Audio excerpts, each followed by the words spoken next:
ایک وقت کی بات ہے، ایک دولت مند تاجر تھا جس کا نام آیان تھا، جو شہر کے کنارے ایک شاندار حویلی میں رہتا تھا۔ آیان کے پاس سب کچھ تھا، عیش و آرام، نوکر چاکر اور دولت جو بے شمار تھی۔ پھر بھی اس کا دل سرد اور بے رحم تھا۔ وہ کسی پر بھروسہ نہیں کرتا تھا، ہمیشہ اکیلا سفر کرتا اور اکیلا رہتا تھا، اور صرف دولت کی طاقت پر یقین رکھتا تھا۔ اس کے اندر بہت تکبر اور غرور تھا، جس کی وجہ سے وہ دوسروں کو حقارت کی نظر سے دیکھتا تھا۔ ایک شام جب آیان اپنی حویلی کے باہر چل رہا تھا، اس نے ایک بوڑھے شخص کو دیکھا جو اس کے سامنے آیا۔ بوڑھے آدمی کے کپڑے پھٹے ہوئے تھے، اس کے کندھے پر ایک چھوٹا سا بورا تھا۔ وہ ادب سے سر جھکاتے ہوئے بولا، میں بہت دور سے آیا ہوں اور بہت تھکا ہوا ہوں، کیا آپ مجھے رات کو آرام کرنے کی اجازت دیں گے؟ میں صرف ایک رات گزارنا چاہتا ہوں۔ آیان نے اسے حقارت سے دیکھا اور غصے سے بولا، یہ میرا محل ہے، خیرات کی جگہ نہیں، تم یہاں بالکل نہیں رہ سکتے۔ بوڑھا شخص آیان کے سخت الفاظ سے بہت دکھی ہوا اور اس نے بولا، میں باہر ہی آرام کر لوں گا، بس ایک رات رہنا چاہتا ہوں، صبح ہوتے ہی چلا جاؤں گا۔ آیان، جس کو بالکل ہی رحم نہیں آیا، وہ بولا، میں تم پر بھروسہ نہیں کر سکتا، میں تمہیں رہنے کی اجازت نہیں دے سکتا۔ اگر میں تمہیں رہنے کی اجازت دے بھی دوں تو مجھے تمہارے لیے کسی آدمی کو رکھنا پڑے گا جو تم کو دیکھے گا۔ بوڑھا شخص، جس کا دل آیان کے انکار کی وجہ سے بہت دکھی تھا، وہ سر جھکاتے ہوئے واپس چلنے لگا۔ رات بہت گہری تھی اور وہ شدید تھکا ہوا تھا، مگر اس کی روح پرعزم تھی۔ ایک دفعہ آیان شکار کے لیے جنگل میں گیا۔ وہ ایک ہرن کا پیچھا کرتے کرتے بہت دور نکل گیا، اتنا دور نکل گیا کہ وہ راستہ بھٹک گیا، اور ادھر سے بارش بھی اور تیز طوفان بھی آ گیا۔ اس کا گھوڑا اس طوفان میں بھاگ گیا، اس کے نوکر چاکر بھی دکھائی نہیں دے رہے تھے۔ آیان بہت خوف زدہ تھا۔ وہ ایک بڑے درخت کے نیچے بیٹھ گیا اور سوچا وہ اب اکیلا ہے، اور طوفان اور شدت اختیار کر گیا۔ آیان کے ذہن میں مایوسی اور تاریکیاں چھا گئیں، لیکن اس نے ایک شخص کو آتے ہوئے دیکھا جو سادہ لباس میں ملبوس تھا، اس کے ساتھ ایک چھوٹا سا بورا بھی تھا۔ تم اتنے پریشان کیوں نظر آ رہے ہو؟ اس شخص نے مسکرا کر پوچھا۔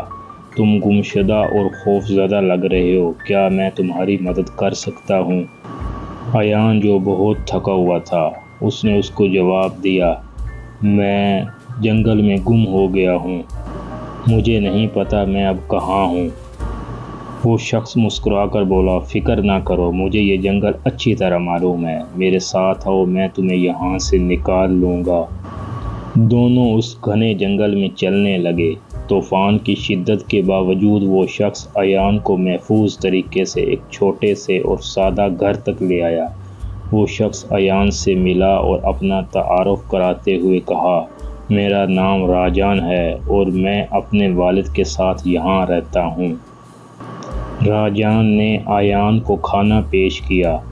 یہ ہمارے پاس جو کچھ ہے آپ کا ہے، ہم سادگی سے زندگی گزارتے ہیں اور جو کچھ بھی ہمارے پاس ہوتا ہے ہم ایک دوسروں کے ساتھ شیئر کرتے ہیں۔ آیان، جو اسے شکوک و شبہات سے دیکھ رہا تھا اور حیران ہو رہا تھا، اس نے اس سے پوچھا کہ تم اتنی تھوڑی سی چیزوں کے ساتھ کیسے گزارا کر لیتے ہو؟ راجان مسکرا کر بولا، ہمارے پاس زیادہ دولت نہیں ہے، مگر ہمارے پاس زیادہ ہمدردی ہے۔ میرے والد ہمیشہ مجھے یہ سکھاتے ہیں کہ دوسروں کے ساتھ شیئر کرنا سب سے بڑی دولت ہوتی ہے۔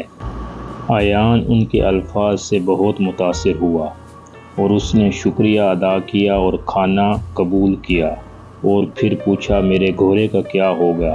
کیا تم مجھے اس کی تلاش میں مدد کرو گے؟ راجان دوبارہ مسکراتے ہوئے بولا، فکر نہ کرو، میں تمہارے گھوڑے کو تلاش کر لوں گا، مجھے یہ جنگل اچھی طرح معلوم ہے۔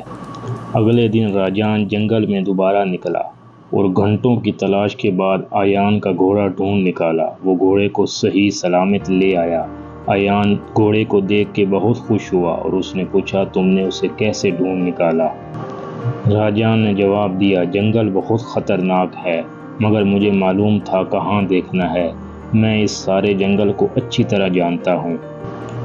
ایان نے راجان کا گہرا شکر ادا کیا اور اسے کہا تم نے وہ کچھ کیا جو میں کبھی سوچ بھی نہیں سکتا تھا۔ ایان اس کی سخاوت سے بہت متاثر ہوا اور اس کو بولا کہ تم نے مجھے وہ چیز دکھائی ہے جو میری دولت سے کہیں زیادہ قیمتی ہے۔ ایان جو کہ روانہ ہونے سے پہلے اس کے والد سے ملاقات کرنا چاہتا تھا، اس نے راجان سے بولا کہ میں تمہارے والد سے ملنا چاہتا ہوں، کیا تم مجھے اپنے والد سے ملوا سکتے ہو؟ راجان اسے اپنے والد کے پاس لے گیا۔ ایان نے اس کے والد کو دیکھا اور حیران رہ گیا کیونکہ یہ وہی برا شخص تھا جس کو ایان نے اپنے پاس رہنے کی اجازت نہیں دی تھی، اور اس نے اس سے معافی مانگی تو برا شخص بولا کہ مجھے تمہاری معافی کی ضرورت نہیں ہے۔ لیکن ایان جو کہ ان کے الفاظ اور سخاوت سے بہت متاثر ہو چکا تھا، وہ بوڑھے شخص کے قدموں میں گر گیا اور گڑ گڑا کے اس سے معافی مانگنے لگا اور کہنے لگا میں نے تم سے وہ چیز سیکھی ہے اور تم نے مجھے دولت کی اصل حقیقت سکھائی ہے اور جو میں کبھی نہیں بھولوں گا۔ اس دن کے بعد ایان بدل گیا تھا۔ وہ دولت کی زندگی کو سب سے اہم زندگی نہیں سمجھتا تھا۔ اس نے اپنی دولت کو بانٹنا شروع کر دیا، ضرورت مندوں میں دینا شروع کر دیا۔ اس نے اپنے گھر کو غریبوں اور ضرورت مندوں کے لیے پناہ گاہ بنا دیا۔ ایان نے سب سے قیمتی سبق سیکھا کہ اصل دولت سونے میں نہیں بلکہ دل میں ہوتی ہے، اور اس لمحے کے بعد اس کی زندگی محبت اور خوشی سے بھر گئی جو وہ کبھی خود سے دور کر چکا تھا۔